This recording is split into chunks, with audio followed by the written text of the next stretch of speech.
Good afternoon, San Andreas. We are back with another halfway mark. This evening, we're joined by none other than Brother Jeremy Barbant. How are you this evening, Jeremy? I'm good. How are you? Yeah, it's not too bad. Thank you very much. So we've had a similar conversation with State Representative Damien Flippington regarding sort of what it's like for him coming in to government as a first timer, similar to yourself, but on a different level. So has being governor, compared to what you've seen in the past, compared to being the actual governor now, been all that you thought it would be? I think so. I'm incredibly happy with where I'm at right now. Initially, at first, when I was planning to run for governor, I thought I would be involved much more in like bill writing and proposing bills and helping them write. Uh, Upon learning and doing research on the actual role of a governor, it became a much different role than I thought it was going to be, and the role that I found much more comfortable in actually running for, because when you, for me at least, when I was the or still am the funeral director at Styx, my entire job revolves around communicating and talking with people, and that's what mostly the job of a governor is being an excellent communicator. And I have always been a fan of that, and I've always been, I thought, at least in my personal opinion, a decent communicator.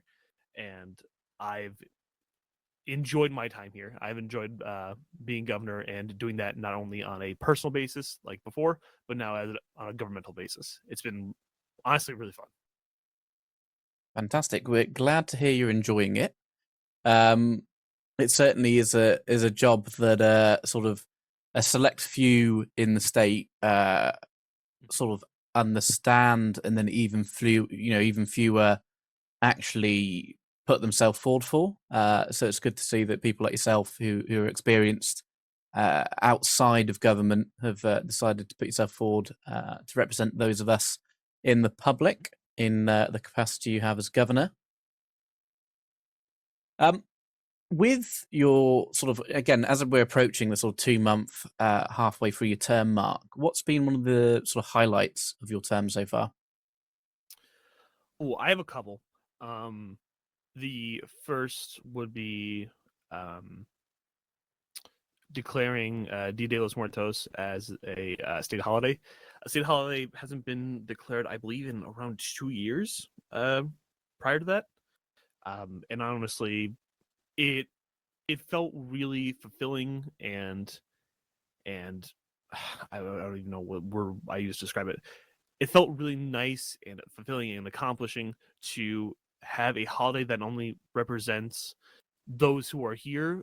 It represents the history of San Andreas, that being Latin American based and having a large Hispanic influence, but also the ability to officially recognize a holiday that helps people remember those who are no longer here. And um, from the occupation that I was involved in to now, the remembering ones who are no longer here and celebrating that fact of that they are still with you in your heart is something that I am so happy that I was able to do when declaring that new state holiday.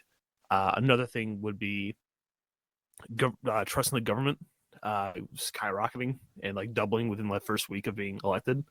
I would consider that an amazing accomplishment, and not only that, communicative government within itself, one where they are not afraid to talk to one another and happily sit around a table and discuss things and how it might better the government to do certain things, events, actions. It's great. I consider these things that were lacking in previous governments, but are now succeeding greatly within this administration. I was going to say you've touched on a few points there. According Mhm. to Shout News's Polls, you are the most popular governor in the history of the state of San Andreas. How's that make you feel? Uh, it's a good feeling. You've got the highest approval rating, and I believe it's the highest trust in government in terms of in the executive as a specific. Yes, it. I I'm not too big on pride, so I will say that it is not. thanks to me alone that the trust is this high. It is everyone in the executive team who has been doing amazing. Wyatt, Winnie, JJ, all I would be at a fraction of that approval rating now if it wasn't for those three, and including Perry and a bunch of other individuals who help on the day to day, getting things scheduled and organized and note taking. They're all amazing. Very own Bruvner, humble as always. And another thing that you touched on was it's one of your policy points when you were running for governor that we were going to try and touch on. Yes. Clear communication from the executive branch. Obviously, as you say, I agree with you. I believe that probably has had a large impact on your success as governor in terms of your approval ratings and trust in the executive. Bearing in mind you've only been in for, I think it's again only like 7 weeks. We've had a look through the government press releases. Your executive office has given out, at least on average, a press release once a week. Yeah. So yeah, you're certainly pumping them out, as they say. That is obviously thanks to Winifred Baker, the Secretary of State, who does phenomenal work.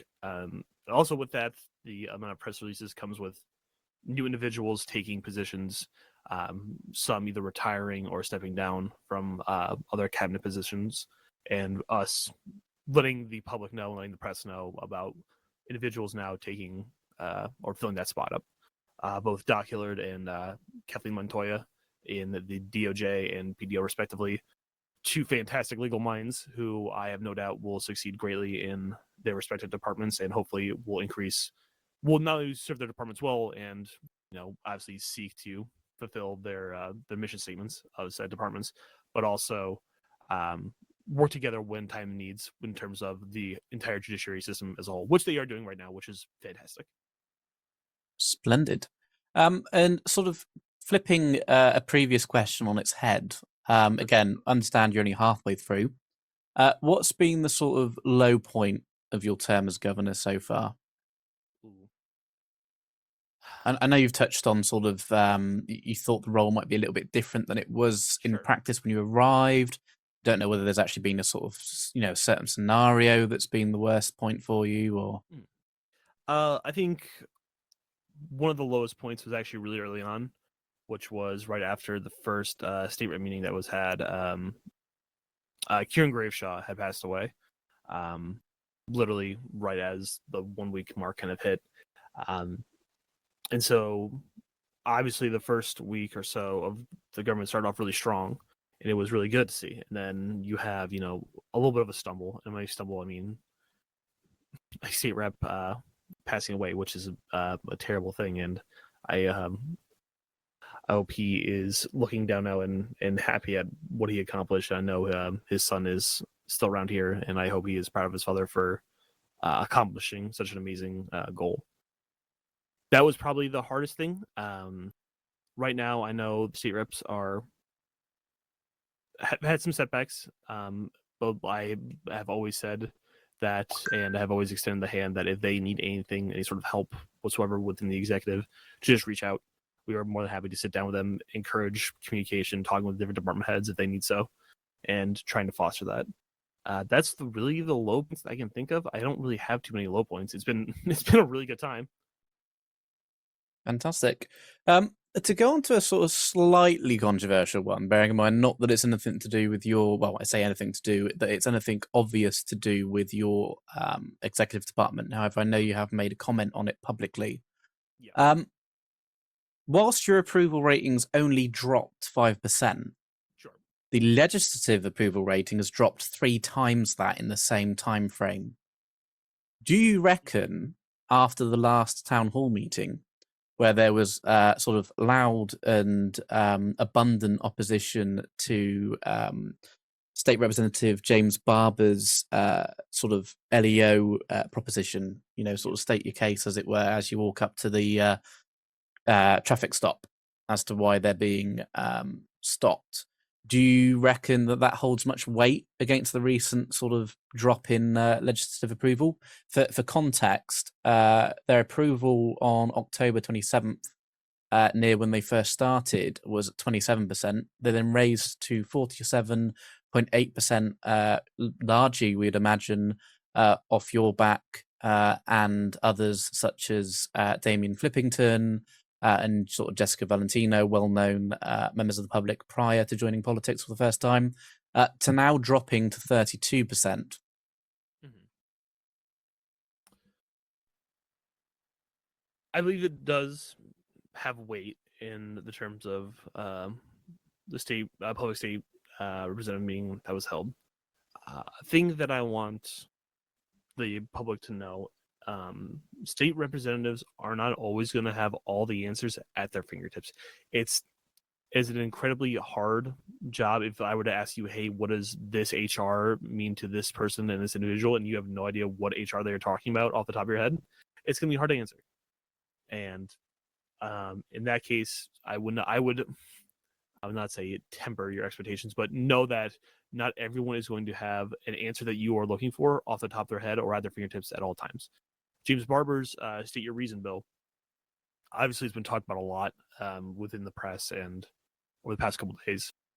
I have talked to Barber recently. He has been in communication with law enforcement in terms of amending the bill and changing up some wording and adding some definitions to which I think overall is helping his bill as a whole. Obviously, I don't know the current state of it like right now, but I will see if that ever gets thrown up and proposed, and if it ever gets thrown, we will see what the outcome is. Okay. Speaking to, we believe Bex Lawson from Shout News, sort of giving a comment on the town hall meeting in question. You mentioned that you would be prepared to veto the, they call it the State Your Reason bill. Yeah. However, if circumstances called for it. Could you elaborate a bit more what you mean by sort of in terms of the circumstances that would, require it to be vetoed? The circumstances were as the bill is written right now. That was the circumstance. Like if he just pushed Mhm. that bill as it was written right then I would have vetoed it. Obviously, the bill is not even proposed yet. Let's be Yeah. It is still That's an important distinction to make for the listeners at home. It's incredible because people are like, this bill is going to. The bill hasn't even been proposed yet. It's the writing of someone who has an idea, which I believe his idea is fair. I like his idea and what he's going for. I think it's great because it protects the individual from self-incrimination. Fantastic. I'm a big fan of that. Great. Also, as a governor, it's also my job to care for the safety of my officers, right? The deputies, the troopers, officers. So I need to weigh both. Obviously, we need protection of self-incrimination and also protecting of law enforcement. And so this had less to do, when the original writing of the bill had less to do with officer safety. I would veto that because obviously these are the government employees, these are my employees as well, who are in danger, and I would rather have some stipulations in order to ensure their safety rather than purely focusing on one thing. Give and take, right? Yeah, of course. And as right now, when the original bill was discussed and been sent out, there was less of that. So at that moment, I would have vetoed the bill. Right now, as it is currently still being written and edited, I do not know what the current state of it is at right now. So I cannot give a valid answer. I know he's been working on it. I know he's been giving good clarification and edits to said bill. So we will see. Fantastic. Apart from that, obviously, now that you're governor, you sort of have, use during your term of the, correct me if I butcher the pronunciation, but the La Fuente Blanca, Yes. sort of governor's mansion. Mm-hmm. If money wasn't a issue, and you sort of had an unlimited budget for it, as it were, and it's ring fenced for renovations to the sort of governor's mansion, what upgrades would you do? So I thought a really cool idea when I was first coming into office was each time a governor took office, is that within La Fuente Blanca or within a section of La Fuente Blanca, there'd be a section decorated by a governor saying that, hey, this is the mark they had left on this place, and is a clear representation of who they were and they were here, and how it will stay basically as time progresses as a little mark of, hey, this is this administration, this was that administration.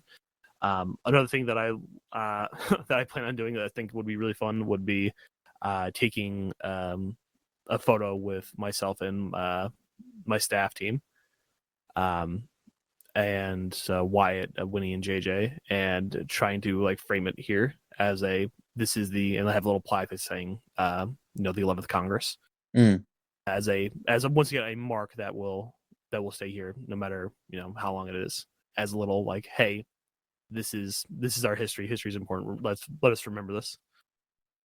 Yeah, of course. I mean, it's not too dissimilar from some of the law enforcement offices around the state. VPD, BCSO, and things like that. They've got pictures of either fallen officers or retired officers.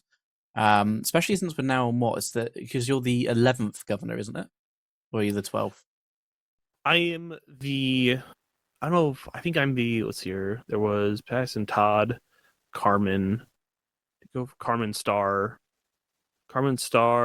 Rai Rai.